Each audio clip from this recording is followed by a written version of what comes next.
В эфире Абхазского телевидения информационный выпуск Амшек-Шара. Здравствуйте. Рабочий визит президента Российской Федерации Владимира Путина, состоявшийся накануне, и встреча президента Абхазии Рауля Хаджимба с главой российского государства в Пицунде по-прежнему в центре внимания СМИ республики. Мы напомним о некоторых итогах состоявшихся переговоров. Рабочий визит президента России Владимира Путина в Абхазию совпал с 9-й годовщиной событий в Южной Осетии в августе 2008 года, в результате которых Россия признала независимость Абхазии и Южной Осетии. Ровно в 17:00 вертолет с президентом России приземлился в Пицунде. Владимира Путина встретил президент Абхазии Рауль Хаджимба. Приветствуя высокого гостя, Рауль Хаджимба отметил, что это большая честь принимать Владимира Путина на абхазской земле. Благодаря поддержке России мы успешно продвигаемся по пути социально-экономического развития, инфраструктурного строительства, решаем вопросы обороны и безопасности, подчеркнул Рауль Хаджимба.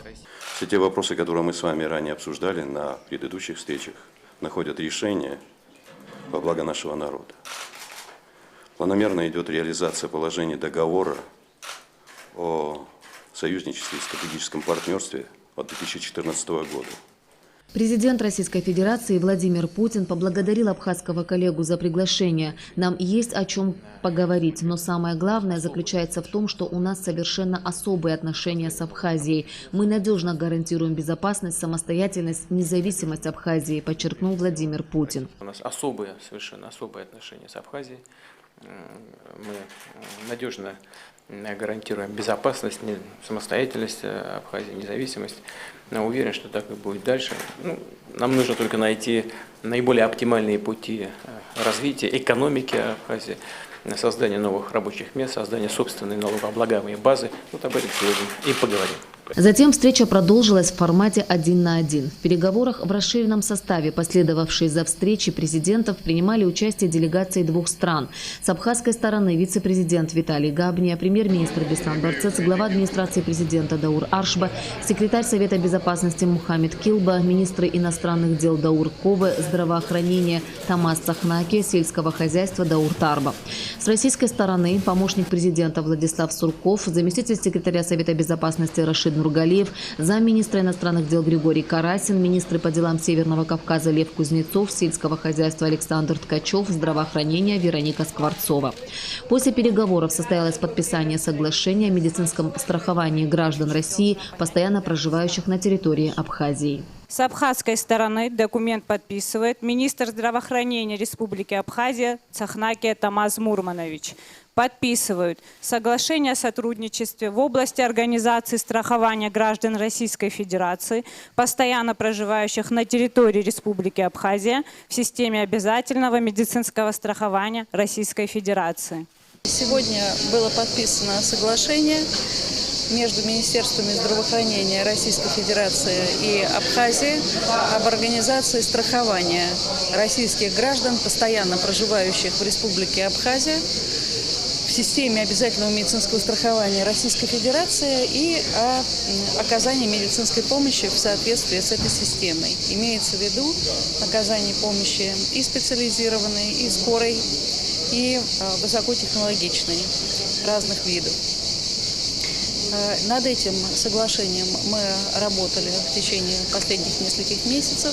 Отработаны механизмы финансово-экономические, они согласованы с финансово-экономическим блоком нашей страны. И мы надеемся, что в ближайшее время это соглашение будет ратифицировано и, соответственно, уже мы сможем в соответствии с ОМС оказывать медицинскую помощь, а не просто в качестве нашей гуманитарной помощи. По данному соглашению принят также план мероприятий по его реализации.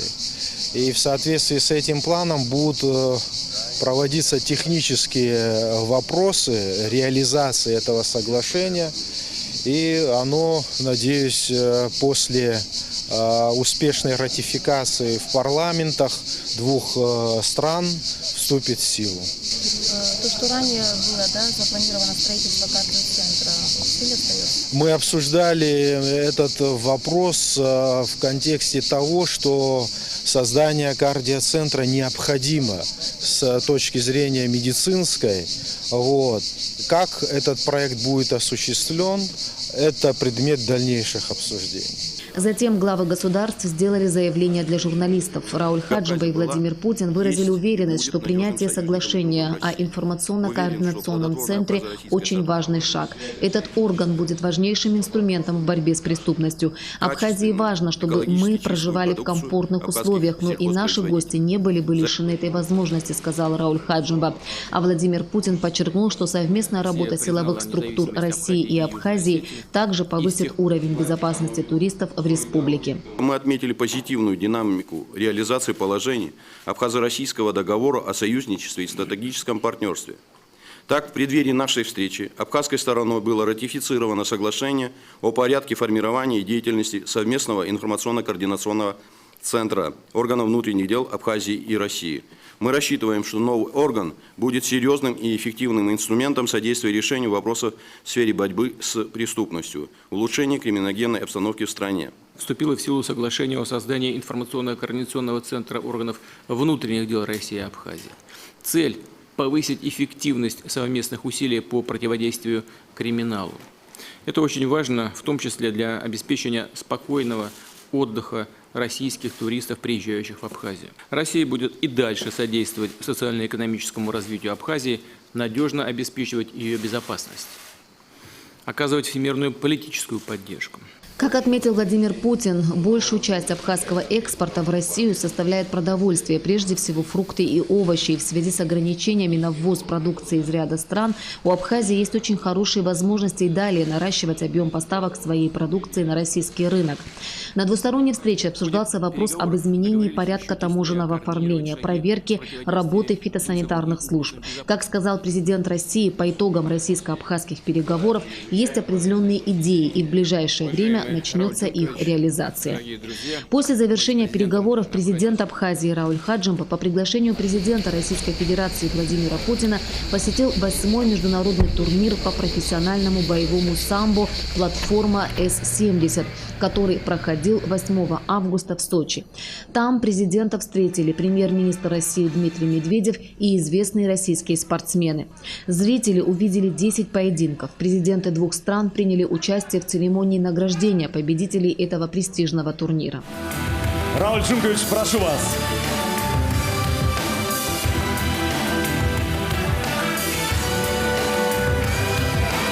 Ваши аплодисменты! Каждый новый турнир «Платформа С-70» посвящается знаковым для российской государственности событиям и темам. В прежние годы объединяющим стержнем становились темы великих русских полководцев, истории армии страны, создания войск Национальной гвардии. В 2017 году по замыслу организаторов церемония открытия и видеоролики между боями включили сюжеты, посвященные самым тяжелым и героическим эпизодам истории России. От ледового побоища и противостояния монголо-татарскому нашествию до Великой Отечественной войны и военной операции в Сирии, борьбе с международным терроризмом. Об итогах переговоров президентов Абхазии и России Рауля Хаджимба и Владимира Путина рассказала сегодня на брифинге пресс-секретарь главы государства Наала Авицба. В ходе этой встречи абхазская сторона выразила заинтересованность в продолжении работы по линии инвестиционного агентства. Как всем вам хорошо известно, к этому моменту за счет кредитных средств 3 российских банков в республике реализуется уже 9 проектов. Это аграрный сектор, пищевая промышленность и туристическая сфера. Таким образом, видно, что эта программа оказывает положительный эффект на развитие экономики республики, чем, собственно, и обусловливается то предложение, которое в ходе переговоров озвучила абхазская сторона. На этой встрече была обсуждена возможность увеличения объема кредитования по линии инвестиционного агентства до 3 миллиардов рублей и снижения кредитной ставки до 6%. Вот тут следует отметить, что на момент, когда программа начала свою работу, процентная ставка была зафиксирована на уровне 10%. На тот момент это было на 3% ниже ключевой ставки Центрального банка России. Сейчас ключевая ставка Центробанка находится на уровне 9%. Собственно, отсюда и появляется цифра в снижении кредитной ставки до 6%. Российская сторона, в свою очередь, выразила готовность начать обсуждение этого вопроса в соответствующих учреждениях в Российской Федерации. Следующий важный момент, который обсуждался, это возможность выделения кредита по льготной процентной ставке Национальному банку Республики Абхазия с целью увеличения его капитализации, и речь идет о цифре в 1 миллиард рублей. При этом наше предложение было принято, и этот вопрос будет прорабатываться правительством Российской Федерации. Еще одной важной темой, обсуждаемой на переговорах, был расчет таможенной стоимости продукции сельскохозяйственного назначения при пересечении абхазо-российской границы. Речь идет о следующем. Сегодня расчет этой таможенной стоимости базируется на долларовом эквиваленте.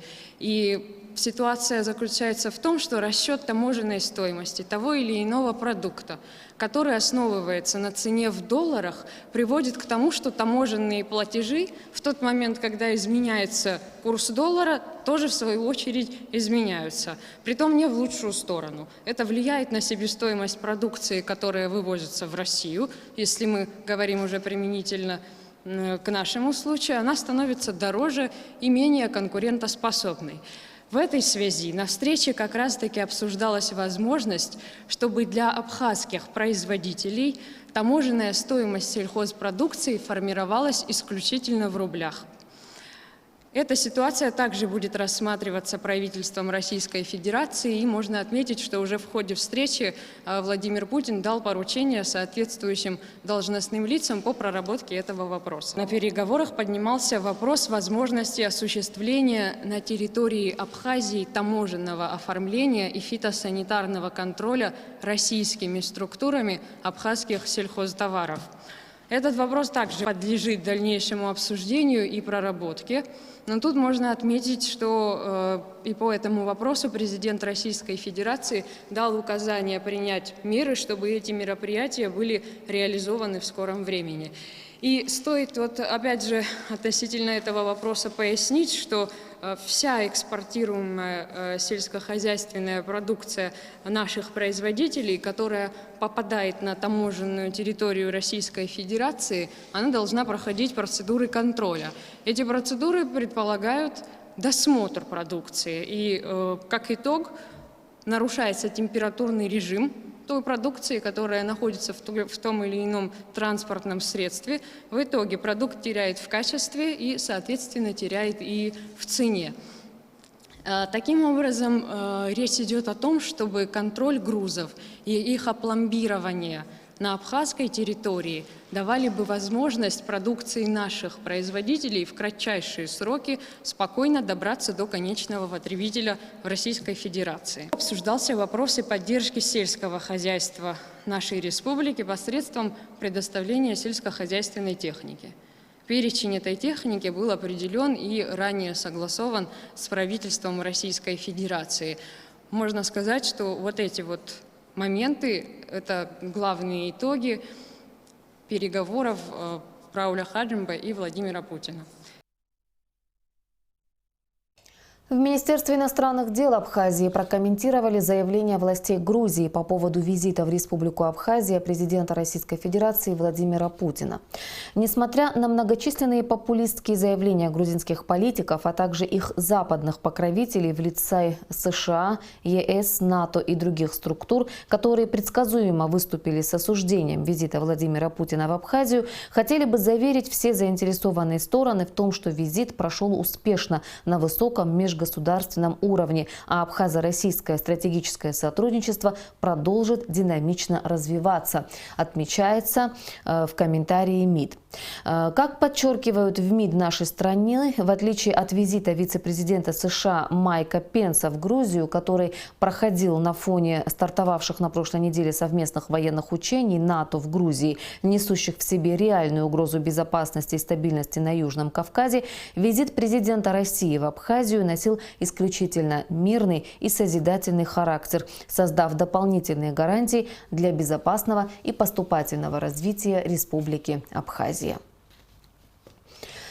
Прокуратурой Гудаутского района возбуждено уголовное дело по признакам состава преступления по статье «Превышение должностных полномочий лицом, действия которого явно выходят за пределы его полномочий с применением насилия, оружия или специальных средств». По факту нанесения телесных повреждений различной степени тяжести сотрудниками Центрального аппарата МВД гражданам Абхазии, Сеченава, Ковы, Курмазия, Чхартба и Ладария.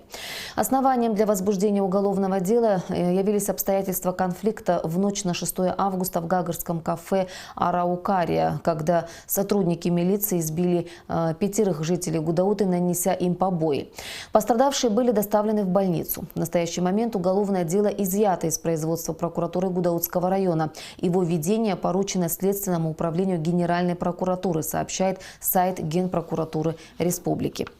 Кроме того, согласно приказу вице-премьера, министра внутренних дел Абхазии Аслана Кобахи, назначена служебная проверка по факту грубого нарушения дисциплины в отношении заместителя начальника управления уголовного розыска МВД подполковника милиции Дмитрия Пилия.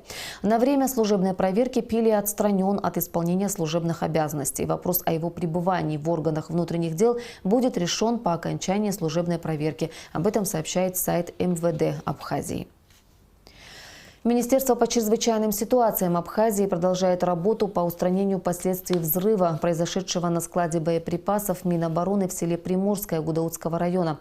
Об этом сообщает пресс-служба МЧС. Спасатели продолжают сбор снарядов, которые вследствие взрыва на арсенале разбросало на километры. Боеприпасы продолжают находить в частных домовладениях, в лесных массивах и на дорогах. Сбором и ликвидацией найденных боеприпасов занимаются сотрудники отдела по обезвреживанию взрывоопасных предметов и химически активных веществ МЧС. За время устранения последствий чрезвычайного происшествия обнаружены и обезврежены сотни боеприпасов разного калибра и предназначения. При этом Министерство по чрезвычайным ситуациям Абхазии настоятельно просит всех жителей близлежащих сел быть бдительными. В случае обнаружения взрывоопасных или иных подозрительных предметов немедленно обращаться в МЧС. До приезда спасателей категорически запрещается трогать, двигать, перемещать или предпринимать какие-либо действия с неизвестными предметами. Звонить по телефонам 226 30 49 911 001 112. В Тхорчалской администрации прошло плановое совещание с главами сел района. В ходе встречи были обсуждены проблемы сел и пути их решения. Одна из них – организовать в селах во время сбора урожая фундука пункты охраны с привлечением участковых милиционеров с целью предотвращения грабежей. На совещании также отмечалось, что будет организована специальная комиссия по распределению селам района имущества нефункционирующих агрофирм и совхозов. За счет автодорожного фонда планируется ремонт дорог в ряде сел Тхорчалского района.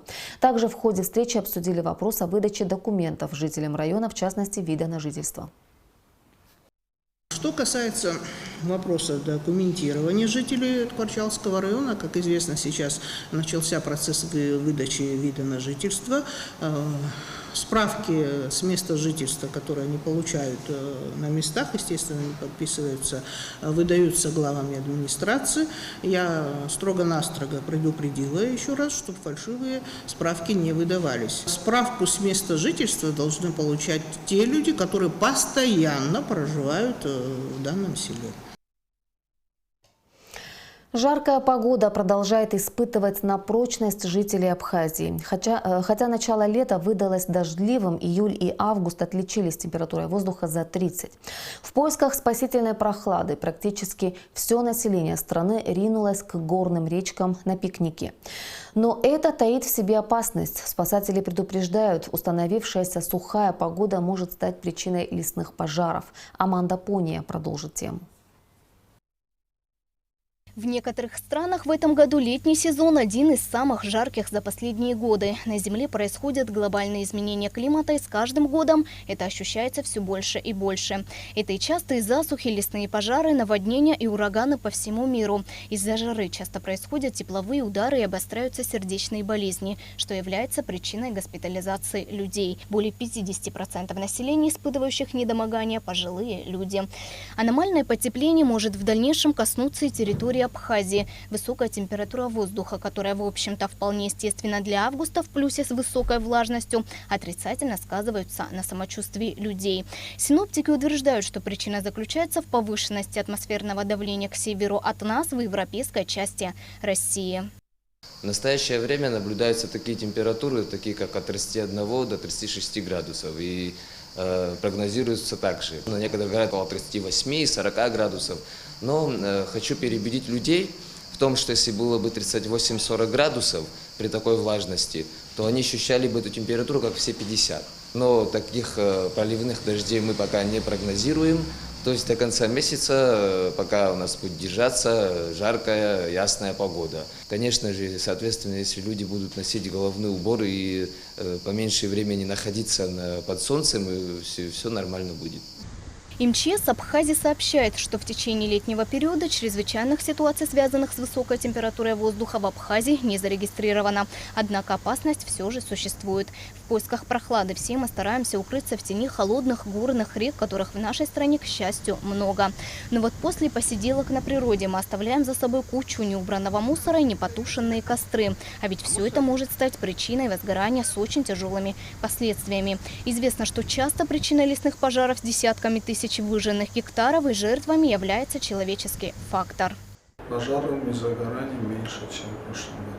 Не только к молодежи, наверное, и вообще ко всем, особенно в пожароопасный сухой засушливый сезон, чтобы осторожно обращались при разведении костров и вообще, чтобы не производили такие действия. А коль выехали на пикник, то после использования костра, чтобы его потушили и не оставляли без присмотра. Вот почему спасатели настоятельно советуют не мусорить в выбранных вами местах отдыха. А если уж вы решили провести пикник в жаркую погоду, то избегайте загрязненные места, дабы не навредить себе. Аманда Пония, Беслан Шхенджерия, Абхазское телевидение. По сообщениям синоптиков, в ближайшие сутки в Абхазии ожидается малооблачная погода. Температура воздуха ночью плюс 19-21, днем плюс 27-29 градусов. Температура морской воды плюс 26 градусов. Информационный выпуск завершен. Я прощаюсь с вами. До встречи в эфире.